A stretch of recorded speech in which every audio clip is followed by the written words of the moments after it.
Hello and welcome to the Business Building Blocks podcast. I'm your host, Kristina Schmitt. One of the most important things that a leader must do is to guide their team through change. Sometimes you even have to guide yourself through change. But the fact is that this is something that we struggle with, and this is something that can really make or break implementing something new, getting your team on board, or really getting things across the finish line.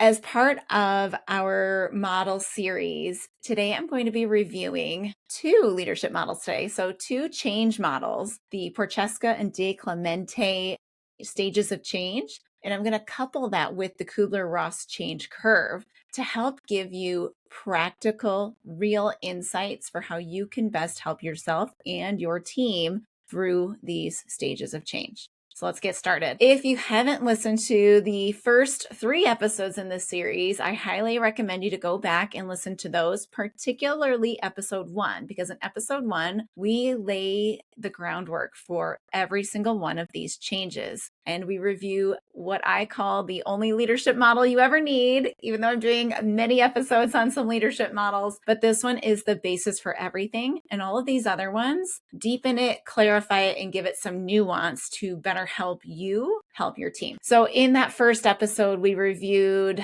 the thoughts, feelings, behaviors, results wheel. And how that really plays out for everybody that you're working with, including yourself, and how you can use that to help really implement change and help really get to the bottom of what's getting in the way of implementing the change. Episode 2, we talked about the ABC model. So antecedents, behavior, consequence, and how that can help us make behavior changes stick and really get them across the finish line. Episode 3, we talked about the GROW model, which is a coaching model that is super helpful in making sure you're actually problem solving the problems that you have and getting to real solutions that are going to work. And now here we are in episode 4 talking about the overall change process. Do you hear all this talk about change? This is why it's so important to understand human behavior and to get some models in your head, because there's so much that we're dealing with change. If you think about when somebody asks you to change something, change a behavior, use something new, you can feel emotions and you can feel all these changes just go on inside of your body and in your brain and even how you act. And it can throw you for turmoil if you're not prepared for it. So again, we have to prepare. And the best way to prepare is to have a basic understanding of what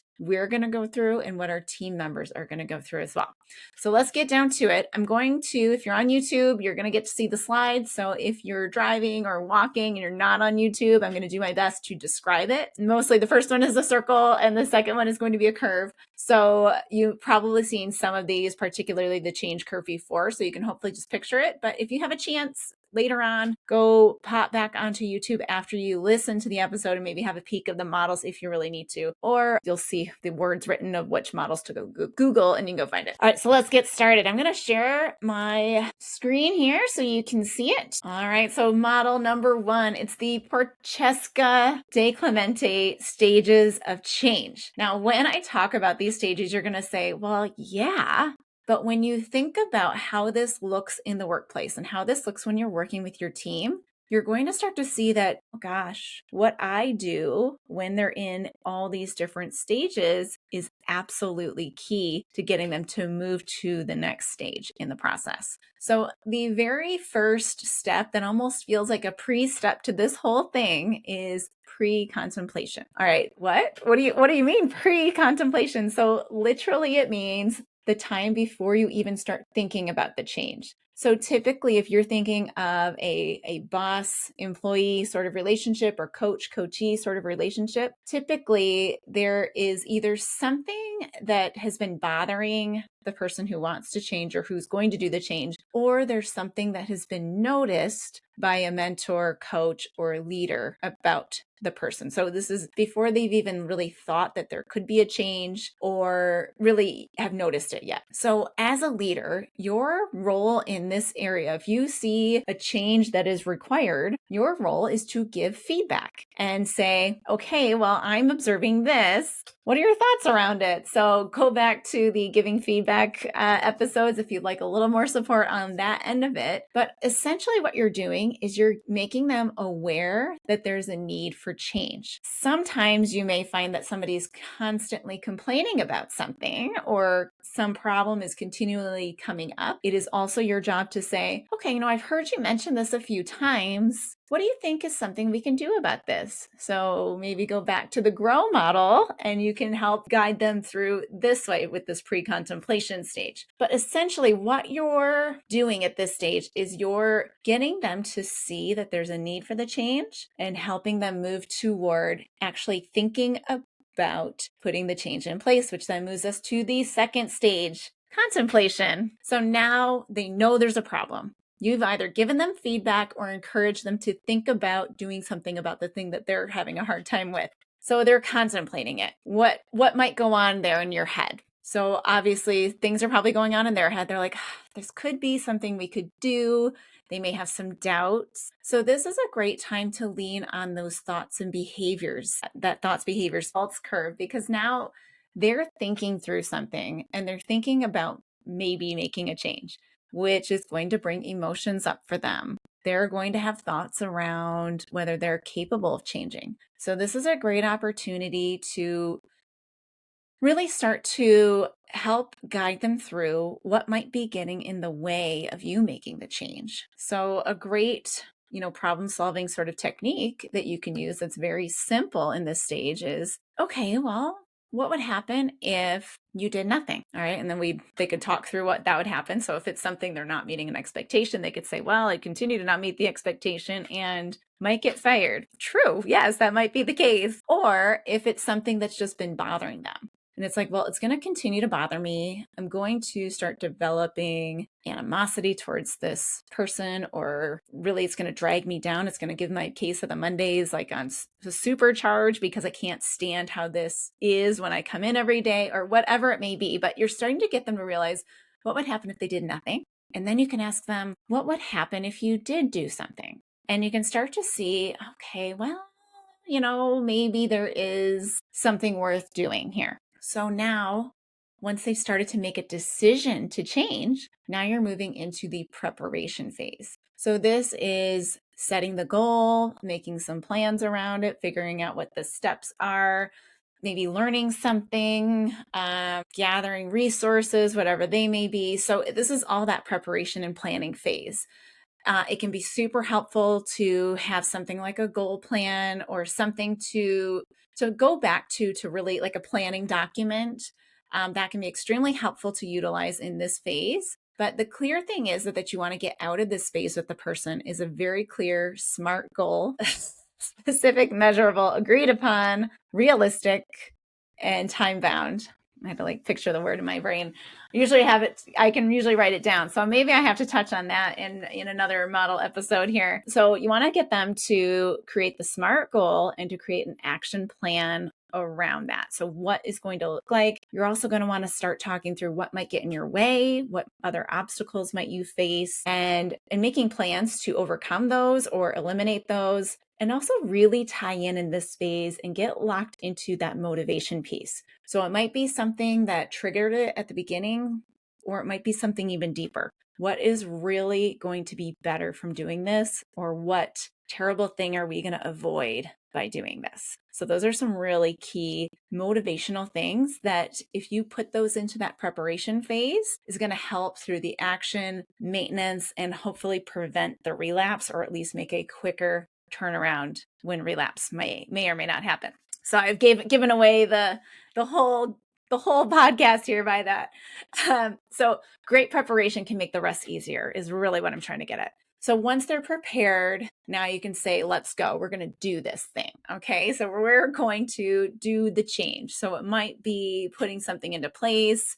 It might be making, a behavioral change or starting a new habit, whatever that is. Now you're executing the action plan and you're putting the actions into place. So what's going to be needed here as the leader is support for when they hit a roadblock, because they will. It is reminders and accountability, because they are most certainly going to need that, especially if it's a longer dragged out thing or something that's a bit harder. They're going to probably need a little bit more coaching and a little bit more of your time if they're implementing something, especially that's new or something that's hard. So be there to support, and be there also to give kudos when they're hitting their deadlines, when they're seeing success start to come out of it, and start to help them see their successes, because those successes are going to keep the motivation going. It's that momentum. I talk a lot about momentum, but momentum requires continued moving forward.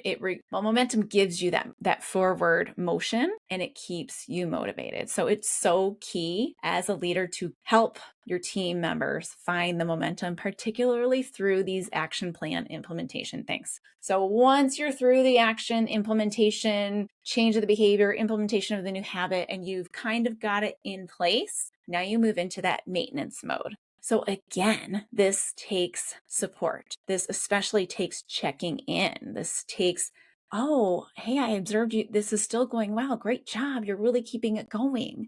So lots of those encouraging conversations, and also pointing out very quickly in a very timely fashion when things start to kilter off. Because again, that next stage can happen really at any point through this whole process. But the next stage that we do see a lot, especially if maintenance isn't well supported, is relapse. Because until it truly gets ingrained into what you're doing, you will tend to want to go back to what is known. So in the first episode of this series, we talked about those thoughts, feelings, behaviors, and results.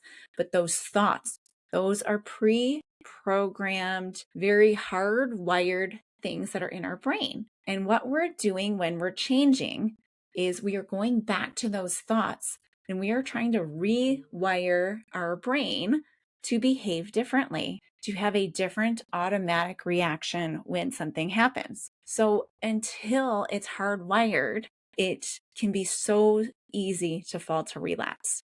I've seen it described sometimes as basically you've got these pathways and they've worn a very large groove, especially ones that are super old habits. There is a very large groove. And now you're asking to shift over from that initial groove into now a new one. So it could be very easy to slip back into that old groove, and it's going to take some time to really wear away enough of a groove so that you can stay into it. So that relapse can happen a lot, but that's where that maintenance system comes into place, and that high support during the maintenance time can really help prevent the relapse. If someone falls into relapse, they may not notice it. So likely they're going right back to pre-contemplation. And now it's your job again as the leader, the coach, to bring them back into that pre-contemplation. Was this an important change that you made? Do you want to get back to it? And then going through the whole cycle again. The good news is that if you've done that change once, the second time around will be a little easier. You're going to tweak your preparation a bit, and you're going to put some other things in place to help prevent the relapse, but it will go faster. And the subsequent time, if there is one, will go even faster. And ultimately, these learnings will carry over into other changes as well. So it is good. Like once you get working this process, it does start to get easier for everybody, because again, we're wearing out new neural pathways. We're teaching people how to think differently, work differently, behave differently, so that we can make those changes. So that is the stages of change. Why do we talk about that? Why is this even important? It really goes back to the whole point of this series that I'm doing, is that when we can figure out where someone is, we can make sure we're supporting that time frame for them. So when we know they're pre-contemplation, we can say, okay, well, what do you think? What would that be like to really make the change? Or we can point it out to them and say, hey, there is a need here. We can nudge them towards thinking about the change.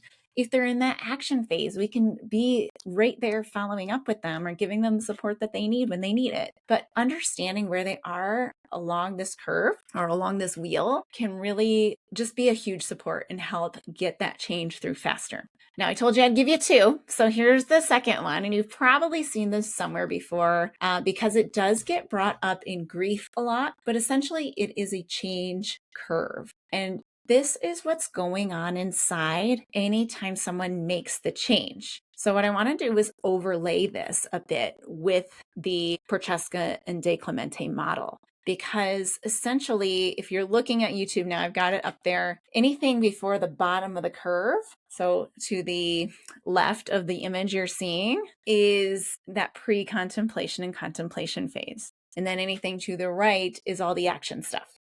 So someone is going to be going through all of these emotions from the point that you point out that there's a need to change. So basically, they are in the stage of pre-contemplation as soon as you make them aware of it. And that puts them into some level of shock, which is this first stage in the change curve. So think back to when you've been told something new. You're like, wait, what? Why is that? What? I don't even understand. So you can move very quickly from shock to denial and saying, no, this is no way. But there is an instant like surprise that there's something happening. So it's some kind of a shock there. Then the second phase is denial. So you're trying to say, or your team member might be saying, they're telling me they're going to do something, but I know it's not going to happen. Or, you know what, they're never going to bring in that new piece of equipment. It won't happen. So depending on history here, depending on the actual change that happens, that denial can kind of hang out there for a while. The y-axis on this is the morale. And so that shock might be kind of medium morale, and it might go up a little bit if they start to say, it's not really happening, or this isn't really going to do anything. So it might go up a bit, but then as they start to see that things are happening, now in our change stages, they're maybe moving from the pre-contemplation to maybe some kind of, well, it's all kind of pre-contemplation there, but maybe starting to move into some level of contemplation. And now they're feeling frustration or anger. And that frustration and anger can start to be, no, I don't want to change. This isn't going to work for me. And I can't do this. And so as they start saying, I can't do this, and this is going to be horrible, they move now into depression, which is this low, low point. So anytime someone is making a change, even if it's something as simple as doing their dishes on a regular basis. If anybody's listened to me for a bit, I have a story here. But even when there's something that is seemingly so simple, they're going through these stages and they're feeling emotions. They're feeling, I can't do this. So what they need, this is through these beginning stages, when they're thinking about making the change, they're going to need support.